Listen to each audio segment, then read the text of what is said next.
Halo guys, assalamualaikum warahmatullahi wabarakatuh. Apa kabar? Semoga teman-teman dalam keadaan sehat walafiat. Salam buat keluarga teman-teman di rumah. Salam sepak bola. Perkenalkan gue aja, gue si netizen yang suka membahas bola. Ya sudah hari Minggu lagi ya teman-teman. Berarti sepak bola sudah kembali memasuki hari-hari liga ya, dimana hari-hari liga sudah dimulai lagi. Kita langsung saja ya ke berita pertama. Liverpool menjalani derby Merseyside menghadapi Everton ya, dengan hasil Liverpool lagi-lagi menang tipis saja ya. Ini adalah kali ke-6 gue rasa Liverpool menang tipis atas lawannya, bisa dibilang ya mungkin kemenangan terbesar kemarin waktu menang 4-2 ya lawan Bournemouth. Tapi sisanya Liverpool selalu menang tipis ya, selalu menang tipis karena mencetak gol di menit-menit akhir. Namun kali ini golnya tidak datang di menit akhir ya, golnya datang di pertengahan lewat Ryan Gravenberch dan Hugo Ekitike yang dibalas 1 gol oleh Everton. Dan hasil ini membuat Liverpool kokoh di puncak klasemen. Yes, luar biasa. Hasil ini membuat Liverpool kokoh di puncak klasemen dengan raihan sempurna 15 poin dari 5 pertandingan. Dan Liverpool adalah satu-satunya tim di Liga Inggris so far yang masih 100% kemenangan. Ya, jadi ini kayaknya Liverpool, ini padahal Liverpool masih main jelek loh. Liverpool main jelek tapi masih menang-menang aja. Jadi Liverpool sih bener-bener calon kuat banget ya. Karena sekali lagi kalau sekalipun main jelek tapi masih menang-menang aja, ya tinggal tunggu aja on fire-nya gitu kan. Kayak kan Isak masih belum on fire ya. Isak, Wirtz juga masih belum on fire. McAllister juga bukan McAllister musim lalu gitu ya. McAllister sekarang benar-benar jauh beda, turunnya jauh sekali. Salah juga bukan Salah yang musim lalu gitu kan. Salah musim lalu kan gila sekali. Tidak ada TAA juga gitu ya. Jadi memang sebenarnya setelah kekuatan tim ini sedang menurun, tapi masih menang-menang aja. Jadi gue acungi jempol ya sama tim kebanggaan gue ini, memang keren. Pelatihnya sih, ini pelatihnya yang keren ya. Oke, langsung saja kita ke menu utama kita.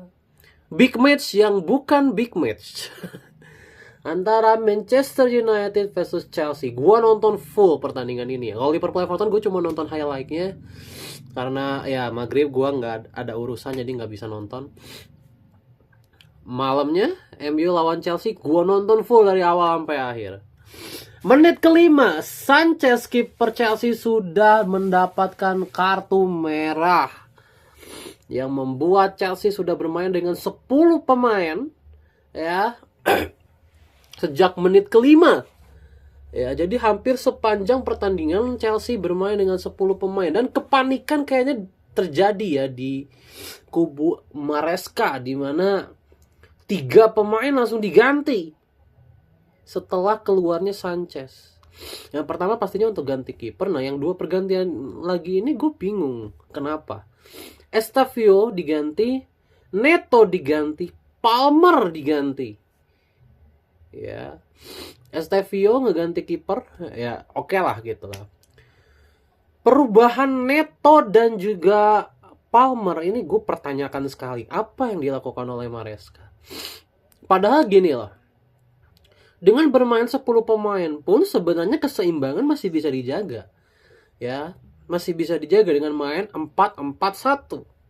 Itu bisa aja main 4-4-1 Enzo sama Caicedo sebagai double pivot masih. Jadi yang dikorbankan itu ya attacking playmaker aja ya kan. Palmer kan bisa digeser ke kanan, Neto di kiri, Joe Pedro masih di depan. Kenapa harus panik gitu? Kan tidak terlalu menghancurkan keseimbangan sebenarnya. Ini malah memasukkan satu center back. Itu yang gue bingung. Kenapa harus memasukkan satu center back dan bermain dengan 5 back? Kenapa tidak tetap bermain dengan 4-4-1, mengorbankan attacking midfield? Kan Maresca ini bermain dengan 4-2-3-1 kan. 4-2-3-1 di mana Palmer di nomor 10-nya, Estavio di kanan atau di kiri kan, kayak gitu kan. Joao Pedro di depan. Kan dengan menarik Estevao, Palmer kan bisa digeser ke posisinya Estevao. Attacking midfieldnya nomor 10-nya kan bisa dikosongin. Kan itu tidak mengganggu keseimbangan sebenarnya. Kenapa harus panik? Itu pertandingan baru 5 menit loh. Kan harusnya pelatih itu membaca keadaan dulu, ya kan? Kalau sekiranya dengan double pivot itu ternyata keseimbangan juga tidak ada, ya baru di babak kedua gitu kan. Di babak kedua kan satu babak bisa tuh membaca situasi, di babak kedua baru bisa melakukan counter strategi. Ya sekarang gini, menit 5 lu sudah melakukan counter strategi dan MU-nya sendiri itu masih meraba-raba. Itu kelihatan sekali, MU-nya sendiri itu kayak masih meraba-raba apa yang harus mereka lakukan. Tapi karena keseimbangan Chelsea ini udah gak balance dari awal, ya MU bisa semena-mena gitu kan. Ya karena gini, sekarang mau counter attack pun Joao Pedro jadi sendirian di depan. Ya kan, padahal kan gini kan, lu tuh punya Palmer ya. Palmer itu kan ya bisa dibilang pemain yang eksepsional lah. Pemain yang bisa melakukan segala hal gitu. Kenapa nggak Palmer aja disuruh kerja keras untuk coba ngisi kanan atau ngisi tengah. Jadi ngisi kanan, tengah, kanan, tengah, kanan, tengah. Lu punya pemain segila Palmer, lu nggak manfaatin, malah diganti Palmernya. Terus keseimbangan hancur, jebol 2 gol. Kan nggak perlu sebenarnya. Ya, jadi wah, what the hell, apa yang dilakukan oleh Maresca ini, gue nggak paham gitu ya. Keseimbangan hancur, ya cuma bertahan doang, jebol oleh gol Bruno Fernandes. Ya, jebol oleh gol Bruno Fernandes dan jebol oleh gol Casemiro. Ya, jadi bermain full bertahan bukan solusi kan? Bermain balance menurut gue solusi yang paling tepat. Tetap bermain balance. Lu jangan takut lah bermain dengan 10 pemain. Lo MU-nya aja kayak begitu, lo tahu sendiri lah. MU itu bapuk sebenarnya, bapuk banget. Cuma karena mereka diberi ruang yang sangat banyak, apalagi di belakang ya, di tengah ya. Di tengah kan keseimbangan Chelsea udah goyang banget kan. Udah hampir gak ada orang gitu kan. Jadi mereka bisa semena-mena di tengah. Sayang banget gitu. Giliran udah jebol 2 gol, Maresca baru sadar kalau keseimbangan di tengahnya kurang. Stres gue rasa, ini udah telat banget. Di babak kedua ya, segala pergantian itu kayak udah, ya lo MU-nya udah nabung 2 gol juga. Ini Casemiro, untungnya ya, di akhir babak pertama Casemiro di kartu merah. Jadi 10 lawan 10, dan kebetulan pemain tengah juga. Ya kan, pemain tengah yang kena kartu merah. Jadi MU pun pada akhirnya kontrol di tengahnya jadi berkurang. Padahal kekuatan mereka itu di tengah. Karena tengahnya Chelsea ini udah timpang banget. Ya. Terus akhirnya, untungnya Amorim sadar. Untungnya Amorim langsung sadar, di mana Sesko diganti sama Ugarte. Sehingga tengahnya kembali balance. Nah, itu pelatih tuh. Itu pelatih. Ya. Menurut gue Amorim melakukan strategi yang tepat dengan memasukkan Ugarte. Karena sekali lagi ya, kalau udah bermain dengan 10 pemainnya, Sesko udah gak terlalu berfungsi juga. Sesko juga di babak pertama jelek mainnya gitu kan. Di babak kedua, Chelsea berusaha bermain lebih terbuka. Tapi kan mereka gak balance ya. Iya kan, mereka terlalu menumpuk pemain di belakang gitu. Jadi mereka mengganti formasi lagi, akhirnya dengan 4 back lagi ya. Terus lu dapat 1 gol. Menurut gue wajar Chelsea dapat 1 gol. Kenapa? Karena sebenarnya secara level bermainan ya Chelsea sebenarnya lebih unggul. Tapi karena pelatihnya udah panik duluan, terus MU akhirnya nabung 2 gol ya. Akhirnya ya jadi 2-1. Chelsea berhasil memperkecil ketertinggalan lewat Calobah di babak kedua. Ya, 2-1 dan akhirnya tidak terkejar juga. Yang kasihan siapa? Joao Pedro yang kasihan. Dia bener-bener gak dapet supply sama sekali. Sampai dia bekerja keras harus mundur kanan kiri. Wah, kasihan banget lah ini Joao Pedro ini. 3 belakangnya kan diganti semua. Palmer, Neto, Estevao diganti semua. Itu gak perlu sama sekali.